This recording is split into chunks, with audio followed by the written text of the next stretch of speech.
Bom dia, Maringá. Eu sou Ligiane Ciola de O Fato Maringá, mais uma vez ao vivo aqui pelo Instagram, para a gente analisar com você as notícias que são destaques no nosso portal, o portal jornalístico fatomaringá.com.br. Olha só, hoje nós vamos falar a respeito dos boletins da Covid-19. Mas, em específico, vamos falar desse feriado prolongado, de como a população se comportou. Temos um exemplo aí em Porto Rico, aqui pertinho de Paranavaí, uma situação bastante delicada que a gente vai analisar com a jornalista Silvia Cautiolari, que já está presente e a gente já vai começar esse bate-papo.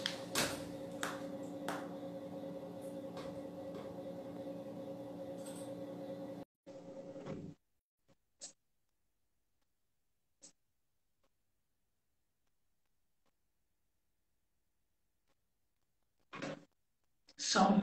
Vamos lá, Silvia.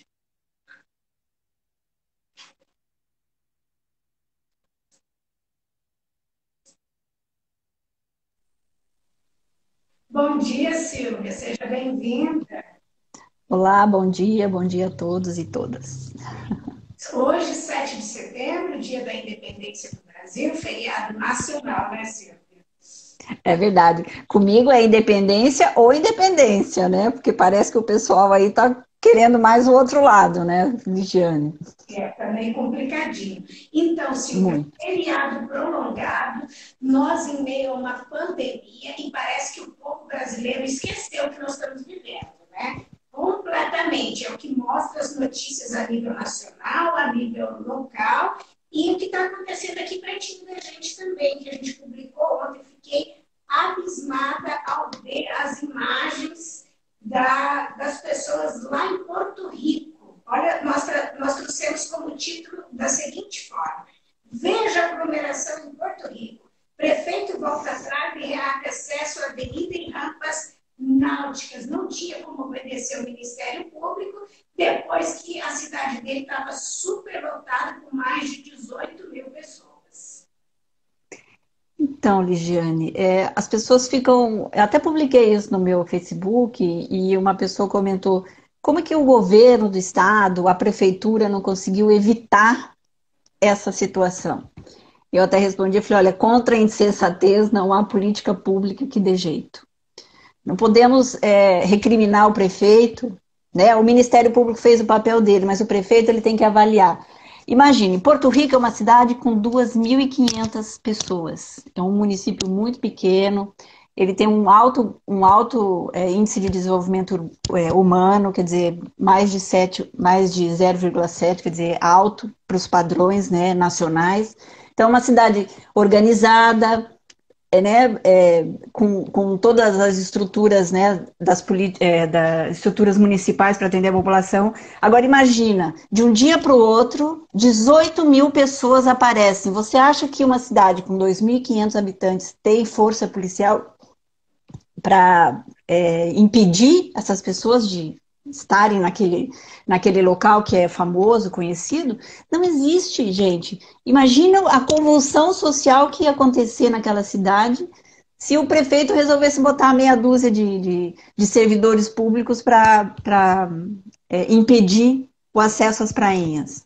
Olha só como era a situação. No início da semana, o prefeito tinha feito um decreto proibindo, liberando. Aí, em Liberando. seguida, diante de todas as informações aí das notícias regionais, que a gente vem acompanhando também em alguns sites de outros lugares, a preocupação com a situação da pandemia, né, de pessoas que acabam lotando hospitais em Paranavaí, até mesmo aqui na cidade de Maringá. E depois, em seguida, ele fechou. Você entendeu? Recebeu a ordem do Ministério. Sim. Fechou. Mas aí, analisando toda a situação, assim como ele falou para a rádio, da CBN, que nos auxiliou nesse material também, ele fala, como que eu vou hoje, domingo, dia 6, como que eu vou fechar essa cidade com mais de 18 mil pessoas aqui? Eu não tenho funcionário à disposição, eu não tenho Impossível. como publicar um novo decreto. Vamos ver agora, a partir de amanhã, de que modo o prefeito vai se comportar. A gente vai tentar também fazer uma entrevista com ele para ele explicar direitinho essa situação aí, né?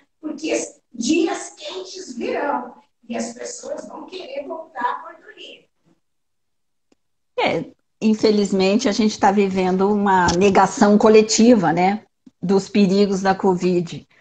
Sabe, esse movimento a gente tem visto no mundo inteiro, e você veja o Rio de Janeiro, por exemplo, São Paulo, que são lugares que você tem toda uma política, né, de restrição.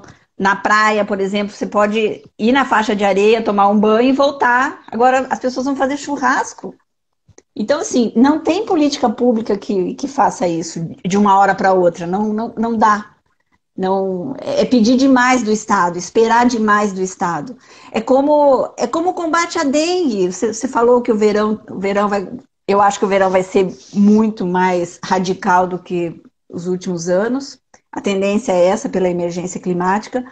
E a gente tem a dengue. A dengue não consegue, o Estado não consegue entrar na casa das pessoas. É preciso haver um processo de conscientização. É uma atitude individual que vai gerar consequências para o coletivo. Eu acho que em relação e olha que a dengue, a gente, né, ela é muito mais letal que a Covid. Tem um transmissor que você pode controlar, diminuindo os focos, quer dizer, numa ação individual, né? E mesmo assim nós estamos há anos tentando enfrentar essa epidemia e não conseguimos. E não é por falta de campanha, é por falta de conscientização. Infelizmente, nós vamos viver um bom tempo ainda entre uma epidemia e outra, até que as pessoas adquiram consciência de que elas são diretamente responsáveis, né? Porque a gente só culpa o Estado, né? O Estado não fez, o Estado não fiscalizou, não sei o quê.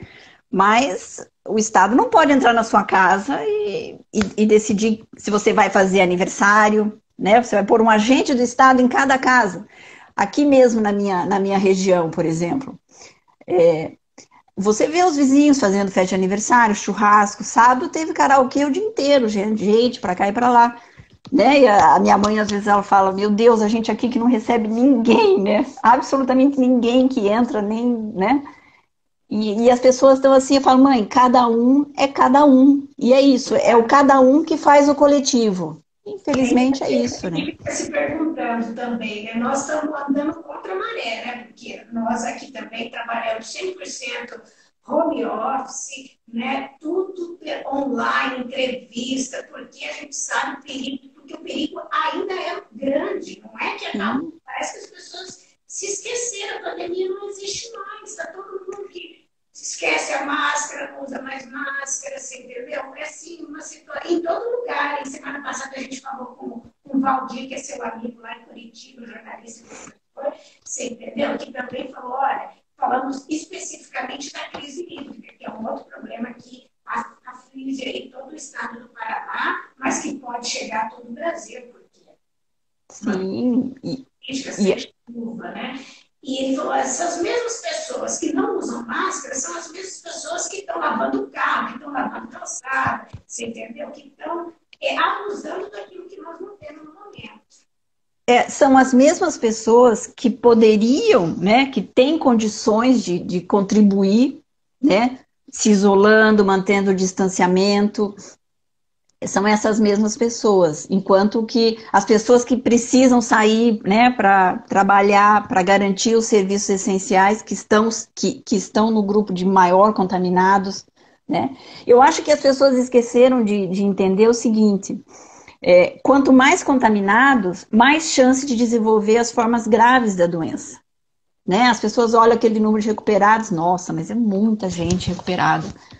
Cara, se essa pessoa não tivesse, né, você tem que olhar para os que morreram. Se essa pessoa não tivesse sido contaminada por alguém que ficou num churrasco, que foi na prainha, que foi para a praia, que não usou a máscara direito, que não se protegeu, não se distanciou, né, nós teríamos outros números. E eu dou um exemplo da Índia, né? Você até colocou, tá no portal a questão da Índia.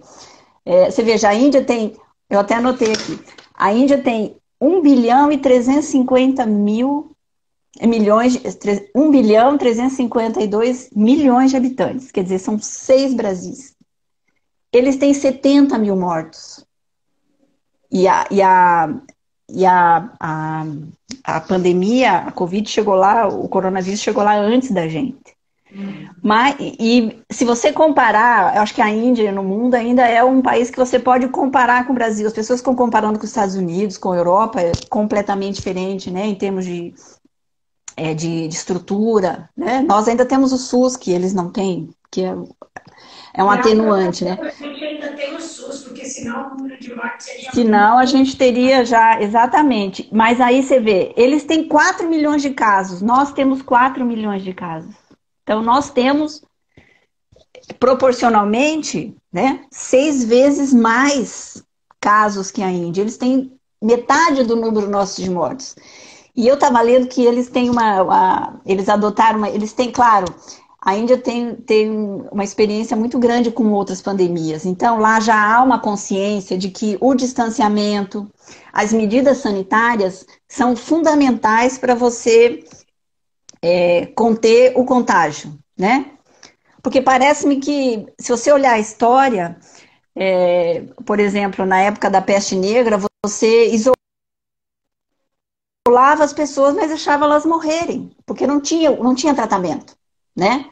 E as pessoas estão morrendo com tratamento, com leitos, quer dizer, você veja, Maringá tem 50%, né, 56% ocupados destinados à Covid.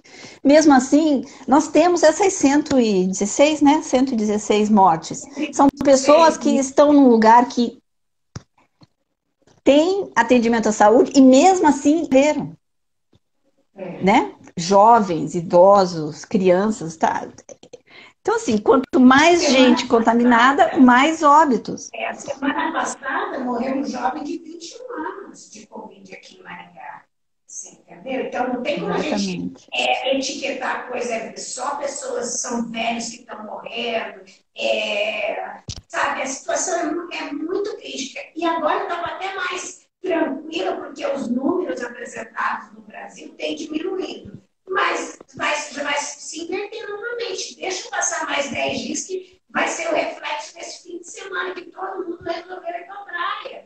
Né? Nós vamos ter números aí assustadores novamente.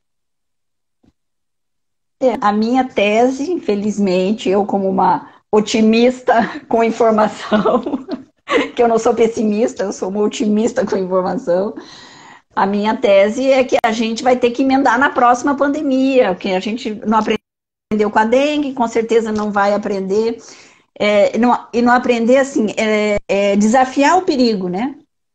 Viver uma roleta russa. Essa é a lógica, né? Quem é que quer se expor ao perigo? Quem é que quer dar moleza para o perigo, né? Felizmente, infelizmente, é a história da humanidade, né? Viver essa aventura. Dizem que a vida, né, é uma aventura alucinante da qual ninguém vai sair vivo. Então, cada um está vivendo a sua aventura, né? Infelizmente, vai ter que vai morrer de graça, né? Que não precisaria. Enfim. Certeza. Olha, e olha só a nossa cidade vizinha. Eu publiquei um material dos colegas de Londrina também, que eles fazem uma análise da pandemia em Londrina. Diz que nunca teve uma situação, que a última semana foi os piores números registrados no município de Londrina. Tanto para o número de mortes, que chega a um percentual de 3,49%, e como o número de pessoas contaminadas, 148 por dia. Assim, números assustadores. Completamente assustadores. Esse final de semana, um amigo me mandou um documento assinado por uma entidade americana, dizendo, né, que, que, que não éramos para aliar o medo, que esse medo é que faz com que as coisas, né, com que as pessoas fiquem paralisadas, né? E eu até argumentei com ele, eu falei, né, que fez com que o ser humano se juntasse, saísse de cavernas individuais e se juntasse em agrupamentos coletivos, né, para afastar os perigos, né? O medo de morrer, o desejo, né, a pulsão de querer se perpetuar como espécie. É esse medo que nos protege, né? Embora a gente tenha que viver, claro, com esse desejo de se aventurar, A gente não pode perder o medo, o medo, né? O medo de perder a vida, a morte. A gente não, porque o ser humano é o único animal que tem, entre as espécies vivas, que tem consciência da sua própria finitude. Ele sabe que vai morrer. E isso tem um preço. E o preço é exatamente esse, é você cuidar de si, cuidar do outro, né? Que seja o outro que esteja próximo de você, pelo menos, né? Já que a gente vive uma crise de empatia, porque o coronavírus está mostrando o nosso lado individualista, o nosso lado egoísta, egocêntrico, felizmente, né? Infelizmente, a gente tem que bater nessa tecla, porque tem bastante. Às vezes você está de máscara andando, fazendo a sua caminhada, você passa por pessoas que estão sem máscara, estão risadas. Tipo, como se a gente, não são eles que Que os patetas, errados somos nós. os patetas, né? Os patetas. A gente. Exatamente. É uma inversão de valores, mas enfim, né? Eu sei que a verdade, eles têm esse comportamento porque para eles essa é a verdade. Eles estão em negação e a negação é o primeiro estágio, né? Depois vem a autoridade, depois vem a revolta. Tem uma série, são 5 passos, né? Até você aceitar que você tem um problema. E nós vamos assistir isso, realmente, infelizmente, né? Ô, Mas eu queria Silvia, falar também, tá? Para falar da campanha. certo, vamos falar. Mas antes tem mais uma perguntinha que eu quero fazer para ti, ainda vamos falar da campanha. Como que você analisa Maringá, né? Primeiro, o prefeito imediatamente fechou, né? Fez um decreto, ficamos 40 dias com tudo fechado, nada bem, e de repente começou a flexibilização. E continua aí as lutas de setores, amanhã vai ter uma carreata do setor de eventos, pedindo para reabrir esse setor aí, para poder fazerem eventos na cidade, que é justo diante de tudo que está acontecendo, porque, você entendeu? Ou você abre ou você não abre. Igual a praça de alimentação do shopping, você entendeu? É mais seguro do que você passar no centro da cidade e ver um restaurante. Porque lá, pelo menos, estão respeitando as mesas, tem distanciamento, tem álcool em gel, você entendeu? E aí não pode funcionar de fim de semana. Estão quebrando. Essa é a realidade comercial, economicamente. Como que você analisa esses últimos 5 meses aí dessa administração diante da pandemia? Olha, eu tive uma grata surpresa, sabe? Eu acho que num primeiro momento, Maringá foi uma das primeiras cidades, né, a tomar medidas drásticas de fechar, de toque de recolher, acho que foi uma das primeiras, né? E claro, naquele momento era, né? E o exemplo que vinha da Europa. A Europa só conseguiu mesmo conter a própria China, né? Quando fez esse lockdown, né? Claro, lá o lockdown veio todo com um suporte, né, financeiro para que as pessoas pudessem ficar em casa, né? Houve toda essa no Brasil, em vez dos setores organizados requererem condições dos governos, né, federal, para ficar fechado, para fazer a quarentena como tem que ser feito, como teria que ser feito, né, para você realmente conter o vírus, elas foram pressionar para abrir. E aí, cara, o administrador público, ele vai ouvir os segmentos, né? Não tem outro jeito. A gente vive num mundo, num sistema capitalista. O próprio nosso prefeito, eles ameaçaram invadir a prefeitura, né? Para abrir. A gente viu carreatas, caminhadas, carreatas, manifestações nesse sentido. Certo. E aí ele anda até a hora que ele pôde, porque ou ele era linchado, você já imaginou o que podia acontecer? Né? Então, você Porque essas acha que agora, pessoas. diante da campanha, porque agora começa para valer, depois do dia 26 de setembro começa para valer. Agora nós ainda estamos nas convenções partidárias. O prefeito lavou as mãos, Sim. vamos ver o que acontece? O componente eleitoral é muito importante, porque a gente vê que a avaliação dos prefeitos está. A campanha, um dos modos, claro, o grande assunto da campanha vai ser o desempenho da administração municipal, né, no enfrentamento à Covid. Isso não tenho dúvidas que esse vai ser o primeiro mote de toda a campanha.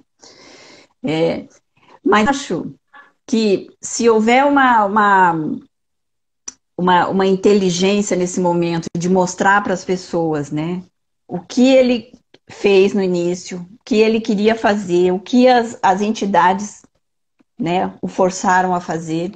E eu acho que, não sei, para mim isso aí está muito claro. Eu não sei na cabeça de uma pessoa que teve que sair todo dia, ficou doente, perdeu, né?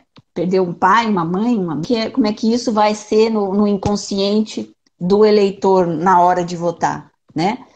O que eu acho é que a gente, nesse feriado, e daqui 15 dias a gente vai ter essa ideia, né? Uma ideia mais real do que significou isso, eu acho que o auge do fechamento, os prefeitos vão ter que fechar de novo, Certo. Entendeu? Nós vamos ter que conter isso aí, porque não dá pra ficar nesse...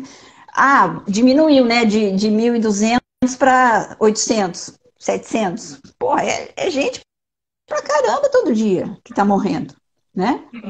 Eu acho que a gente vai chegar para as administrações municipais, porque, claro, as pessoas sempre acham que a culpa é do governo, né?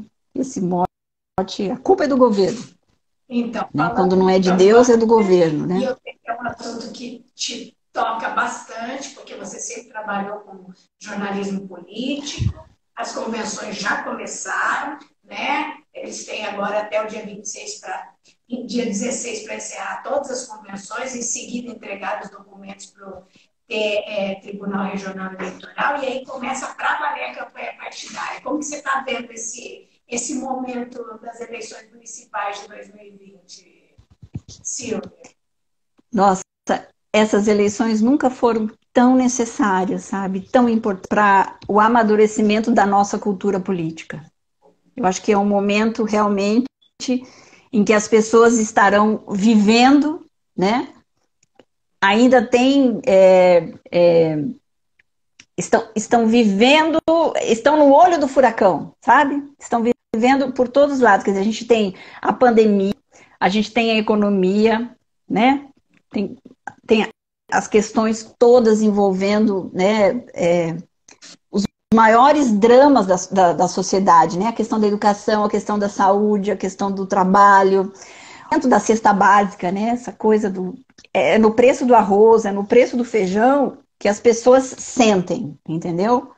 As pessoas o grosso, a maioria esmagadora da população, a maioria trabalhadora, aquela pessoa que precisa sair para trabalhar, os que estão na informalidade, os desempregados, enfim. Então, eu acho que agora a gente pode dar um passo além nessa maturidade, sabe? Que quem vier com um discurso realista, sem muitas promessas, sem muitas alucinações, do tipo, não é possível que o eleitor vai cair nessa de novo de dizer assim, eu vou acabar com tal coisa. Não é possível. Eu acho que ainda vai ter gente que vai acreditar nessa, sabe, nesse discurso, nessa narrativa, né?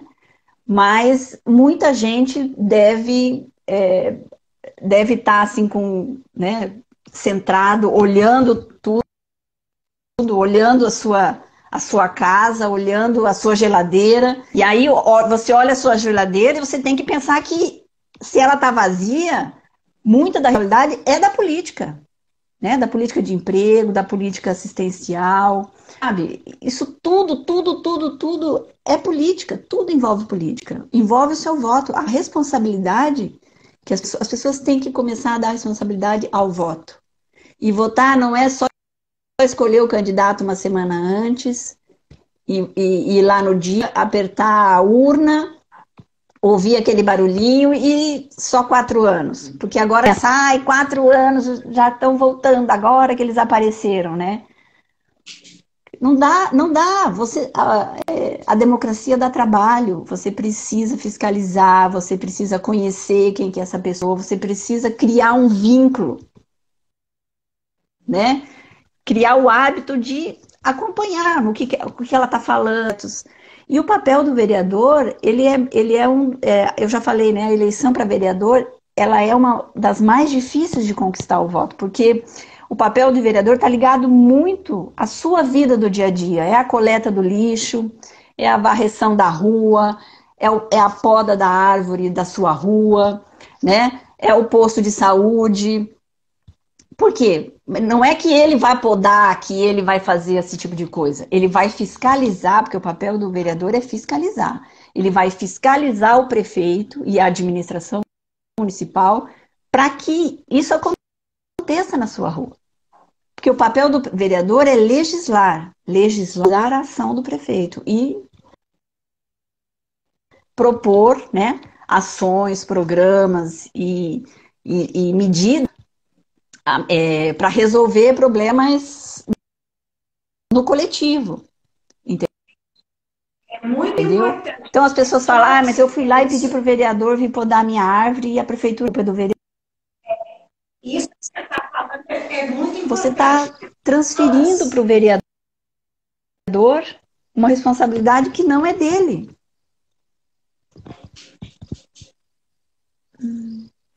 Certo. É importante isso que você está falando. É isso mesmo. Só que o cidadão precisa conscientizar que ele também tem que fiscalizar, que ele tem que conhecer, tem que saber quem são essas pessoas que estão à frente aí, né? E se mostrando quem é o candidato a vereadora, se ele é do teu bairro, o que ele já fez. Vamos conhecer as histórias. Nós estamos tentando agora, essa semana, durante as convenções, estamos conversando com todos os partidos para ver de que modo eles estão organizados para essa convenção, porque é um momento muito importante, porque é um momento que se oficializa quem serão os candidatos. Né? E a partir daí nós vamos conhecer e vamos tentar trazer aqui dentro do portal também, depois do dia 16, conhecer essas pessoas, né? Esses candidatos, para a população votar consciente. É importante o voto de cada um nesse momento. Então, tenha consciência do que está acontecendo na nossa cidade e vote consciente. Exatamente, porque o seu voto representa, né, não só para você, mas para todo o coletivo. Esse é o argumento que as pessoas entenderam, mas eu devo dizer assim, como eu tenho décadas acompanhando política, já foi muito pior, certo? Nós já melhoramos muito em representação, mas precisa, sabe? E é hora, assim, das pessoas ousarem mesmo. A gente falou da Índia, né? E eu vou amarrar isso. Um dos estados, Kerala, um dos maiores estados da Índia, já tinha, hoje é o que tem de contágio e morte. É um estado muito populoso, porque lá tudo é muito populoso, né, na Índia. E lá tem uma mulher lá cada estado tem o seu ministro da saúde. E ela é uma mulher que tinha uma experiência com uma epidemia, várias na Índia, né, em função da grande população, enfrenta várias doenças, né, transmissíveis. E eles têm um know-how que foi passado para o país inteiro. Né? Essa coisa do distanciamento, da higiene das mãos. Isso para eles é natural, por isso que se explica o baixo índice de contaminados e mortes na Índia. Então você tem uma mulher lá que conseguiu fazer a população entender, né? Que o distanciamento é a única solução para você não se contaminar e conter o avanço do vírus, certo? E eu acho, quando eu falo que o eleitor tem que usar, ele precisa mesmo olhar todas as opções, inclusive as mulheres. Tem muitas mulheres interessantes, candidatas nessa eleição, e que podem, né, e que têm propostas, eu não vou dizer diferentes, sabe, mas propostas que fazem mais sentido para você conseguir efetividade nas políticas públicas. Então, Maringá hoje é uma cidade que não tem nenhuma vereadora, né?